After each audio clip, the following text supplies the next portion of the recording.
안녕하세요. 사랑하는 성도님, 부활의 주님이 우리와 함께 하십니다. 우리와 함께 하시는 주님을 찬양합니다. 기도합시다. 하나님, 주님의 은혜 감사합니다. 하루하루 저희들은 오직 주님의 사랑과 은혜로 살아가는 존재임을 고백합니다. 하나님의 그 사랑과 은혜 속에서 오늘도 저희들에게 복된 날을 열어주시며 또 말씀으로 찾아오시니 감사합니다. 이 시간 저희들이 마음을 열어서 주님의 말씀을 기쁨으로 감사로 받고 또 말씀으로 아름다운 하루 넉넉히 살아나갈 수 있도록 지혜와 용기를 더하여 주시옵소서. 예수님 이름으로 기도합니다. 아멘. 네, 오늘 말씀은 잠언 28장 19절에서 28절입니다. 네, 제가 읽겠습니다. 자기의 토지를 경작하는 자는 먹을 것이 많으려니와 방탕을 따르는 자는 궁핍함이 많으리라. 충성된 자는 복이 많아도 속이 부하고자 하는 자는 형벌을 면하지 못하리라. 사람의 낯을 보아주는 것이 좋지 못하고 한 조각 떡으로 말미암아 사람이 범법하는 것도 그러하니라. 악한 눈이 있는 자는 재물을 얻기에만 급급하고 빈궁이 자기에게로 임하는 줄은 알지 못하느니라. 사람을 경책하는 자는 혀로 아첨하는 자보다 나중에 더욱 사랑을 받느니라. 부모의 물건을 도둑질하고서도 죄가 아니라 하는 자는 멸망받게 하는 자의 동료니라. 욕심이 많은 자는 다툼을 일으키나 여호와를 의지하는 자는 풍족하게 되느니라. 자기의 마음을 믿는 자는 미련한 자요 지혜롭게 행하는 자는 구원을 얻을 자니라. 가난한 자를 구제하는 자는 궁핍하지 아니하려니와 못 본 채 하는 자에게는 저주가 크리라. 악인이 일어나면 사람이 숨고 그가 멸망하면 의인이 많아지느니라. 아멘.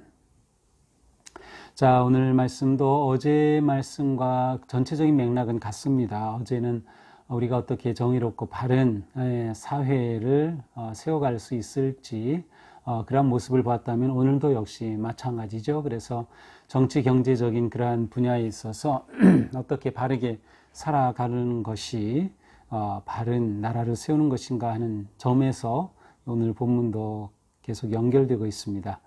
19절입니다. 자기의 토지를 경작하는 자는 먹을 것이 많으려니와 방탕을 따르는 자는 궁핍함이 많으리라. 자, 자기의 토지를 경작하는 자, 농부죠. 하지만 이제 우리에게 적용한다면 이것은 그냥 일반 평범한 국민입니다. 직장에서 일하는 사람, 조그만 자영업을 하는 사람의 평범한 국민이죠. 그러한, 여기서는 특별히 그들이 성실하게 일하고 또 근면하게 살아간다고 하는 것을 의미해요. 그래서 토지를 경작하는 자는 먹을 것이 많으려니와, 그러니까 성실하게 근면하게 살아가게 될 때 그 사람은 삶의 풍족함, 만족함을 누릴 수 있다라는 것이죠. 물론 사회가 요즘은 점점 그러지 못합니다. 성실하게 일하고 근면하게 살아도 정말 집 한 채 얻기 힘든 세상이 되어가고 있는데요. 어쨌든 공정한 사회, 건강한 사회라고 하면 이렇게 평범한 성실하게 일하는 누구라도 그 삶의 만족함을 누리게 되는 거죠.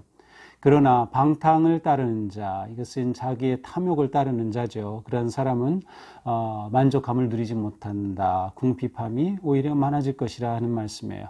20절, 충성된 자는 복이 많아도 속히 부하고자 하는 자는 형벌을 면하지 못하리라.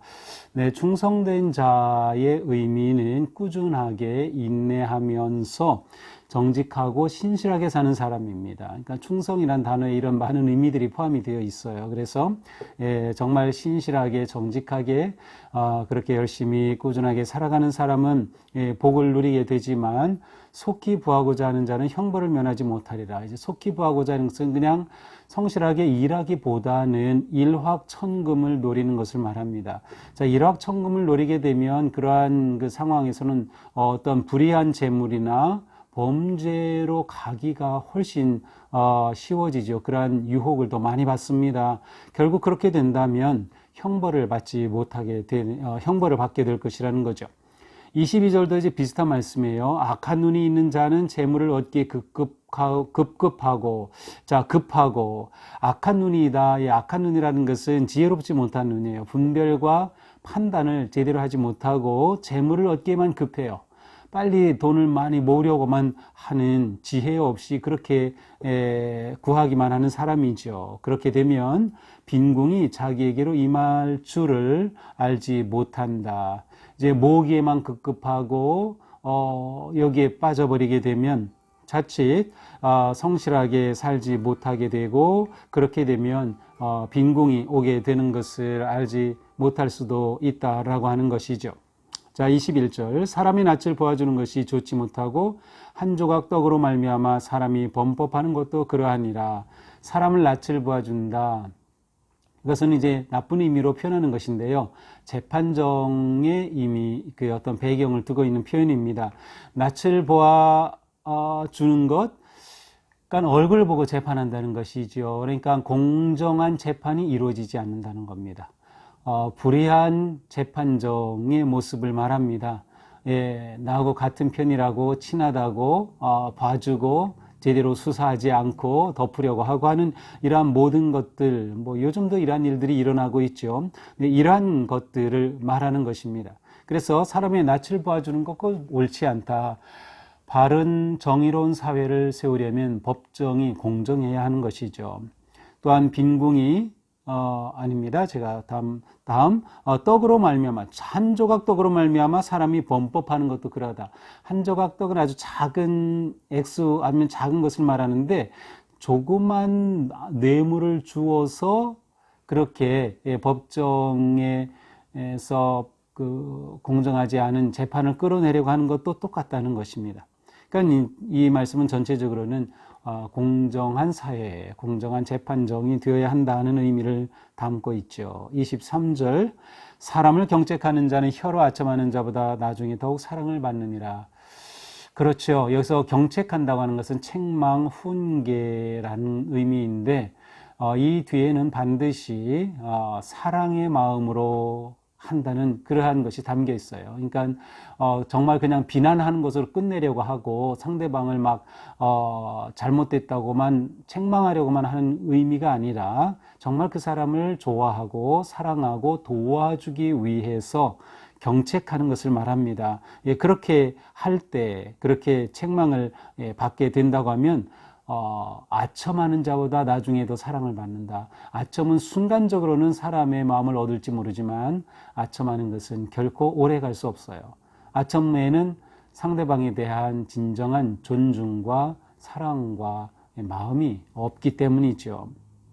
그러므로 우리는 종종 우리에게 정말 진심으로 충고를 해주거나 조언을 해주는 것을 고맙게 받아들일 수 있어야 하는 겁니다. 또 설교를 들을 때에도 내가 정말 받기 부담스러울 때가 있어요. 그럴 때 오히려 그것을 고맙게 여길 수 있는 마음을 갖는 것이 우리에게는 중요합니다. 24절. 부모의 물건을 도둑질하고서도 죄가 아니라 하는 자는 멸망받게 하는 자의 동륜이라. 예, 부모의 물건을 도둑질하고 뭐 어떤 것인지는 나와 있지 않아요. 그러나 정말 부모의 것을 이렇게 도둑질한다. 그것은 부모 공경을 어기는 것이죠. 예, 그러한 자는 하나님께서 반드시 심판하신다. 멸망받게 된다. 부모를 공경하는 것이 복의 길이다 라는 거죠. 25절. 욕심이 많은 자는 다툼을 일으키나 여호와를 의지하는 자는 풍족하게 되느니라. 계속해서 어떤 그 욕망과 탐욕에 관한 말씀이 나오고 있는데요. 욕심이 많다. 여기서 지나친 욕심을 말합니다. 욕심은 지나친 욕심. 우리가 무엇인가 하고자 하고 또 바라는 것 자체가 나쁜 것은 아니죠. 또 그것이 우리의 삶을 만들어가기 때문에. 그러나 지나친 것은 문제입니다. 지나친 욕망이 문제죠. 그렇게 될 때 다툼을 일으키죠. 자기 중심, 자기 이익에 갇혀 있기 때문에 거기에서는 갈등과 다툼이 올 수밖에 없어요. 그러나 여호와를 의지하는 자가 풍족하게 된다. 여호와를 의지하는 자, 지혜의 근원인 여호와께 마음을 두는 자는 지혜롭기 때문에 자신의 탐욕을 통제하고 절제할 수 있으며 바른 길을 선택할 수 있기에 그의 삶은 하나님께서 세워주신다. 사리를 분별할 줄 아는 삶에 하나님께서는 보답해 주시는 것이죠. 26절. 자기 마음을 믿는 자는 미련한 자요 지혜롭게 행하는 자는 구원을 얻을 자니라. 자, 자기 마음을 믿는 자. 우리가 살아가면서 어느 정도는 자기 확신이 필요합니다. 그런데 여기서는 역시 그것도 도가 지나친 겁니다. 지나친 자기 확신, 나의 생각, 내 뜻이 무조건 옳아 라고 하는 지나친 자기 확신에 사로잡히면 오히려 그 인생은 미련한 길로 가게 되는 거예요. 왜냐하면 자기 확신에 빠지면 다른 좋은 생각과 충고와 조언을 전혀 받아들이지 않죠. 더 나아가서 하나님의 뜻과 지혜조차도 거부하는 거죠. 그렇게 되는 인생은 결국 미련한 길을 갈 수밖에 없습니다. 반면에 지혜롭게 행하는 자는 구원을 얻으리라. 지혜롭게 행할 때 그 삶의 길에서는 안전한 길을 가게 된다. 어려움을 피하게 된다. 문제, 고통을 피하게 된다라는 의미입니다. 그래서 구원을 얻을 자니라. 27절 가난한 자를 구제하는 자는 궁핍하지 아니하려니와 못 본 채 하는 자에게는 저주가 그리라. 자, 앞에 계속해서 재물, 부요함, 또 탐욕, 또 돈의 그 일확천금을 누리고 그렇게 급하게 일확천금을 누리는 그러한 급한 마음 이런 것들이 나왔는데 그 모든 것들에 대한 일종의 답이라고 할 수 있어요. 가난한 자를 구제하는 자는 궁핍하지 아니하려니와. 자, 우리가 재물을 모으는 것 중요하고 필요하고 돈을 버는 것 중요한데 그 재물의 삶에서 가난한 자를 위해 나눈다라고 하는 것은 정말 바른 재물의 사용이고 그게 진정한 부요함이라고 하는 의미입니다. 가난한 자를 구제하는 자가 궁핍하지 아니하다. 자, 엄청난 돈을 가지고 있지만 가난한 자를 돕지 않는 사람과 그냥 근근히 살아가면서도 자기보다 더 어려운 사람을 도와주는 사람, 누가 더 부요하게 살고 있는 것일까요? 그렇습니다. 어려운 자를 도와주는 자가 부유한 삶을 사는 것이죠. 바로 이것이 그리스도인의 삶입니다. 그리스도인의 삶은 누군가 나보다 힘든 사람, 어려운 사람을 돕고 구제하고 함께하는 그러한 삶을 사는 거죠. 그것이 우리의 삶을 풍요롭게 해주는 것입니다. 반면에 못 본 채 하는 자에게는 저주가 임할 것이다. 아주 강한 그러한 거친 표현이죠. 못 본 채 하면 하나님의 저주가 임한다. 그만큼 하나님께서는 우리가 서로 돌보며 나누며 베풀며 사는 삶을 기뻐하심을 알 수 있습니다. 28절 악인이 일어나면 사람이 숨고 그가 멸망하면 의인이 많아지느니라.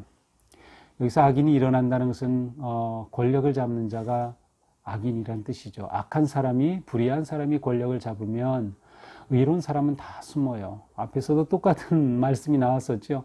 인재가 없어요. 그러나 의로운 사람이 권력을 잡으면 좋은 인재들이 많이 나타나게 되는 것이죠.